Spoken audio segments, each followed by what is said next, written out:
And welcome, welcome, welcome. This is Peter Winick. I'm the founder and CEO of Thought Leadership Leverage. And this is podcast number 3 for us, Leveraging Thought Leadership with me, Peter Winick. And I am delighted today to have as my guest Dr. Mark Goulston. Hello, Mark. Hello, Peter. Hey, so let me give you, Mark, a little bit of an introduction on Mark. I was just thinking as I was getting ready for today that it is about 13 years since I first met you. So it is the bar mitzvah of our relationship. I don't know if that's a thing, but I think I just made it a thing. But neither of us are adults yet. Yeah, exactly. So Mark, it's hard for me to sort of try to introduce Mark because I know him so well. But Mark has been a New York Times bestselling author with Just Listen. He's had PBS specials. He has been a guest on Oprah, on the Today Show, on the Donahue Show. He writes for Huffington Post, Psychology Today, Fast Company, dozens of other places. He's a trained hostage negotiator, which is an interesting thing, and just an all-around fascinating thought leader. Let me just sort of open up with this, Mark. One of the things that I learned from you is that one of your focuses these days is helping people increase their impact by being more compelling than convincing. So unpack that for me. How can I be more compelling and less convincing? Well, the more compelling you are, the more people want to hear more about you. The more convincing you are, the more you trigger in them flashbacks of people who lectured them, tried too hard, were trying to persuade them, arm twist. And so often they push back. So, and how I got into this is I give talks to CEO groups, similar to the Vistage type things.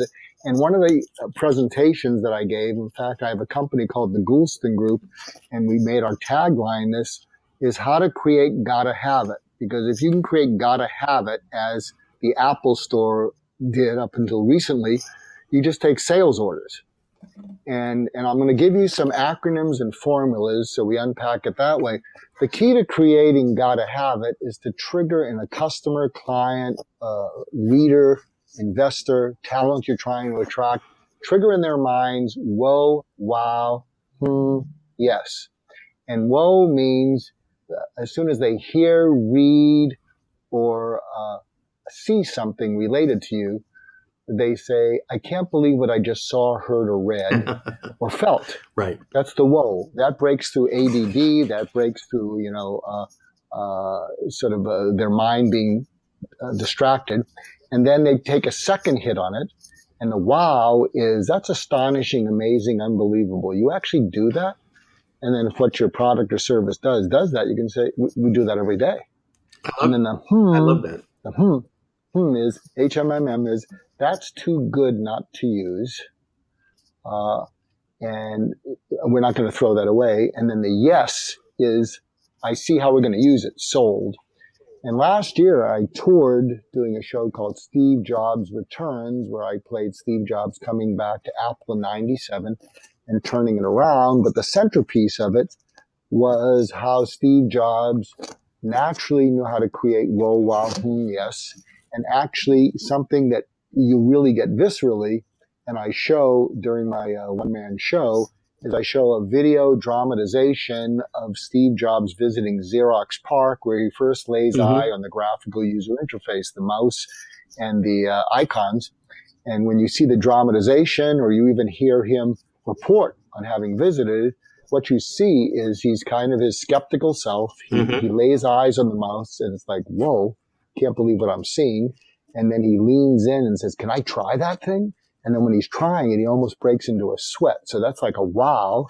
And then he turns to Wozniak, like, what do you think of this? And Wozniak in the piece says, once they go there, they're not going back. and so the is, this is too good not to use, steal, make our own. And then the yes is, let's create the Macintosh.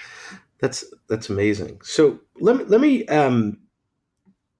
pull back to the focus of what we're trying to accomplish here. And what we're talking about today is the difficulty it is in being a world-renowned thought leader, an author, and a speaker in terms of leveraging and getting your content and your work out where you want it to be deployed and to whom you want it to be deployed, and converting that engagement into customers and clients. So you're a prolific writer, to say the least. Tell me about Mhm. how you decide what to write and where to write, and how that connects back to what you're trying to do on the leveraging of your content perspective. Well, what I have a joy of discovery. I think I share that quality with Steve Jobs, maybe even Elon Musk. I'm not a visionary, but a joy of discovery means uh, when I discover something new, I get excited and passionate, and I'm reasonably articulate, and that's why I blog all over the place, because I'll sit down and I'll see something in contemporary society, and then I'll sit down and I'll say, I wonder what I think about that. Mm-hmm. And after 40 years of dealing with all sides of the human condition, something usually comes up. So I think how I attract is I attract, first of all, I'm more passionate about what I'm sharing than I'm selling it. So let me pause there for a second. So the fact is, you're a filter, right? So you're not going to put something out in the world for me to look at unless you've been thoughtful about it. It's piqued your curiosity. You've had it rattling around on your mind, and you think there's something that you could add to the conversation, right? So you're just right. Is that a fair? Yeah, absolutely. Yeah. Let me give you a quick anecdote because I recently spoke in Moscow. My book, Just Listen, it became the top-selling book on listening in the world. It's in 18 languages. And I spoke to managers from the Russian Federation of Moscow. And if you look on YouTube, Moscow, Goulston, you'll see the highlights Mm-hmm. reel because I engage the audience more than any other speaker they'd ever had. And so they want to say, this is what our speakers look like. This is what our events look like. And what I use as a filter, but I think this is an important filter if you're trying to get your message out there. I thought to myself, I want to get their situation, the audiences, where they are in the situation and where they want to go, and then do everything I can to get them where they want to go Mm-hmm. without asking for anything from me directly. So their situation, and I really learned, it was my first trip to Russia, their situation is they're a little bit like Manhattan after World War II, meaning they're coming out from being really oppressed. And we're not talking about the political leaders, but the Russian people, it's like they're coming out from after a long, oppressive Mm-hmm. decades, and they're starting to connect with each other, but they don't really know how to connect with each other. My book, Just Listening, is about how do you connect with people as opposed to selling them.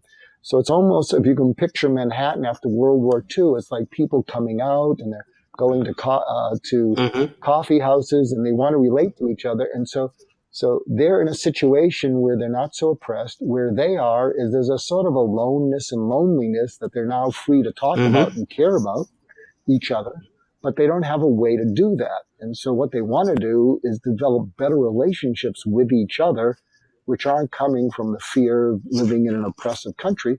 And so I got that and delivered that, and they fell in love So with I me. would assume you had delivered uh, similar keynotes and similar derivatives of your content before, but the variable here is you've never been to Russia. The group is very different. It's not a group of pharmaceutical execs in the Midwest. So you had to put the effort, the onus, the burden was on you to do some work, to do some thinking, to increase the relevancy, to be of service to the audience. Is that a fair statement?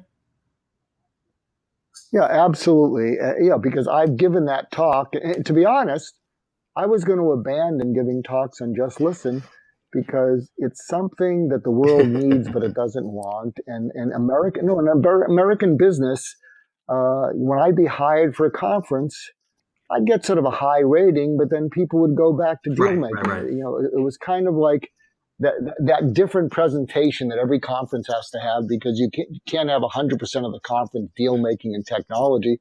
So I was I was there the equivalent of the person who's doing exercises for 20 minutes with the audience, and then everybody goes back to selling each other. So And and it was the best. It was the best audience. I got to tell you, they did a survey, electronic survey. So imagine this. This is a B2B audience, CEOs and managers from the Russian Federation.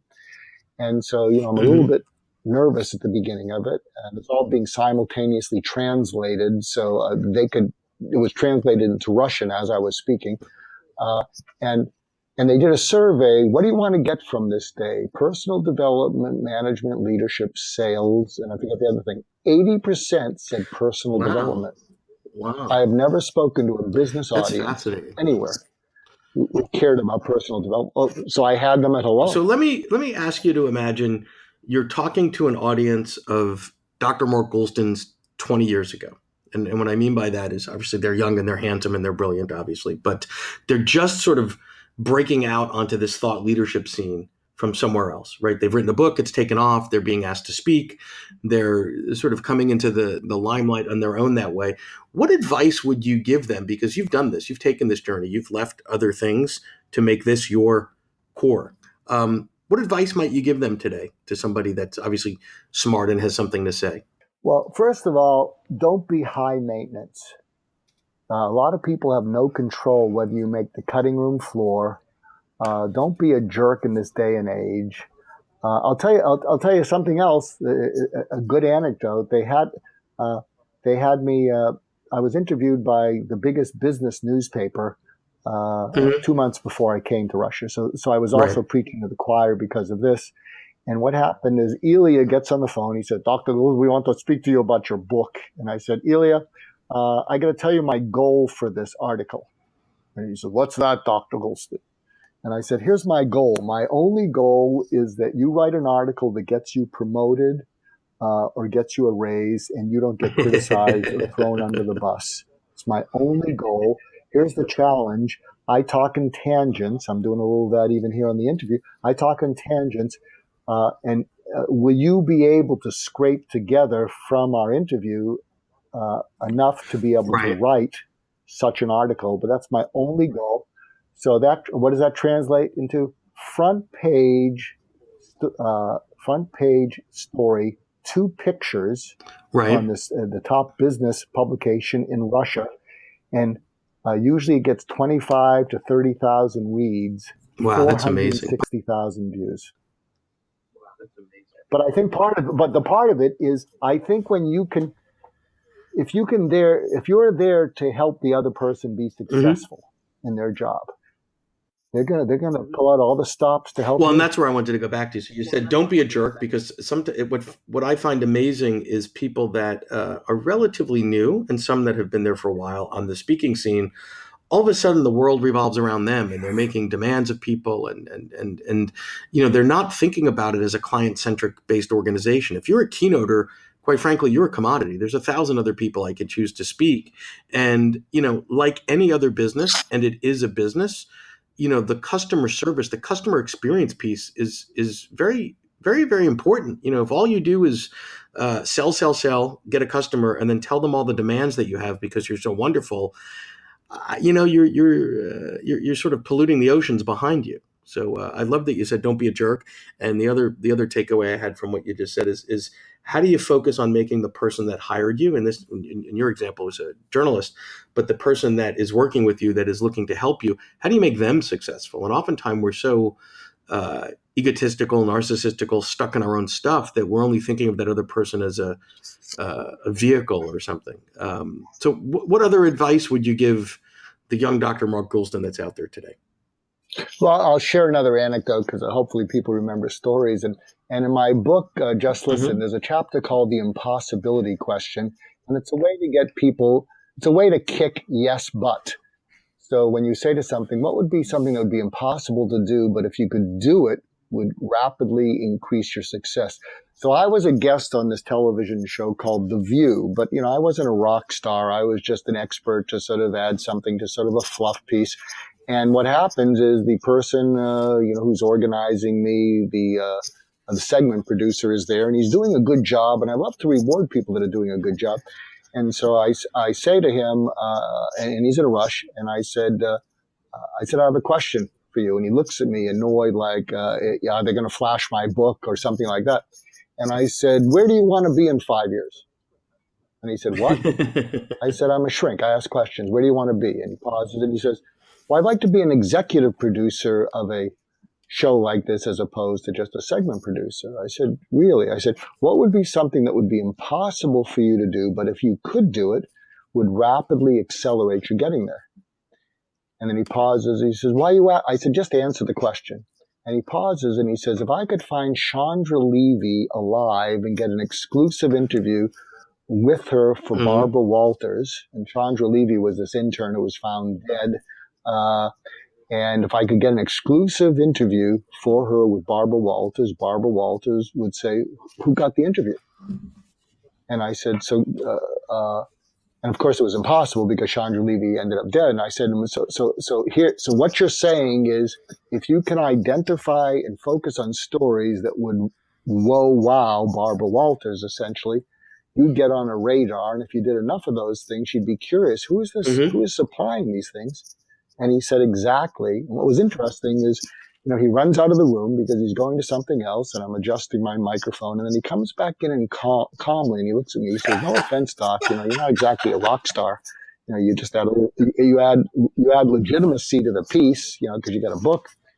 He said, "But I've been doing this kind of job for 10 years, and nobody, no talent, no expert has ever asked me such a helpful question." That's amazing. In all my time. So thank you. And any other advice in terms of, one of the things I touched on earlier is you're prolific. You're constantly writing. You're constantly putting things out there. Where would you tell someone to be focusing on today in order to get their content out, most importantly, in front of the folks that they want to get it out to? Because part of the problem that we have today is that everybody's a publisher, everybody's a broadcaster, et cetera. But how do you get it to the people that matter most to you, however you've chosen to define that? Well, I think one key is, identify certain writers that you like and read what they write and see if you can read something in between the lines. Because sometimes when you give people feedback about something in between the lines and they feel, wow, you really got to know me, you increase gratitude. So I did that with a fellow named Walter Anderson. Walter Anderson was a longtime editor-in-chief of Parade magazine, and he had something called the Confidence Course.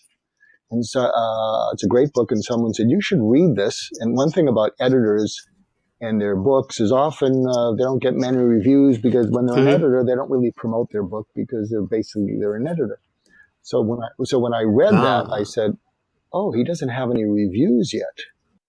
And when I read it, I saw that he had some problems with his father.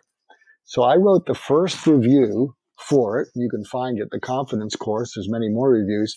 And I basically said, this is a smorgasbord of wisdom, seasoned with humor and smartness. But the greatest gift that Walter Anderson gave to the reader is he gets to be the loving father to the reader that he never had. Well, within 12 hours, I get a call from Walter Anderson. He said, wow, you just hit me between the eyes. And so the point is, if you can tune into where people are coming from and what they're saying about themselves, and you actually heard that, they're actually drawn to that.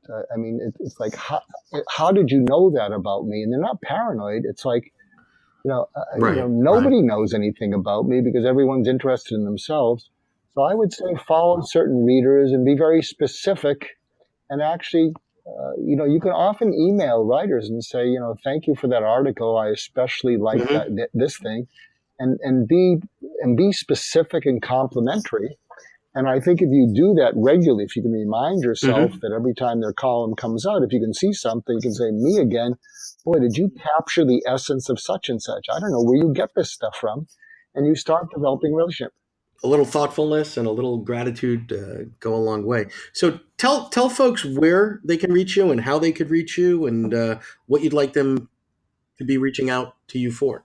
Well, if you go to Amazon, you can find my 7 books. I have two websites. MarkGoulston.com is my thought leader site, and then there's GoulstonGroup.com, which is the consulting group that creates Gotta Have It.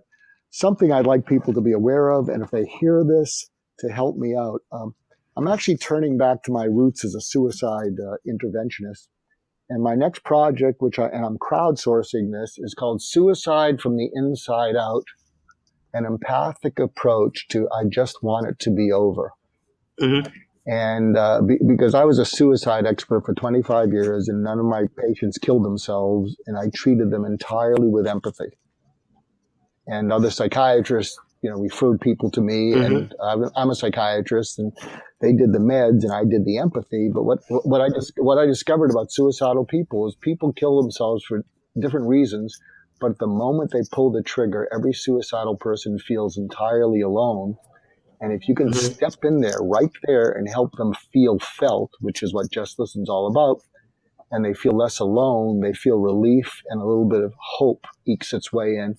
So that's what this project is, and I'm reaching out to the military and anybody who this speaks to. I wish they would try and contact me. You can find my emails at Goulston Group or markgoulston.com. Well, I can't thank you enough. I am grateful not only to have you as a guest here, but to have you as a friend and one that's on the speed dial in my world. So I appreciate you. I thank you, and thank you so much. Well, thank you, Peter. It goes both ways. Thanks. To learn more about Thought Leadership Leverage, please visit our website at thoughtleadershipleverage.com.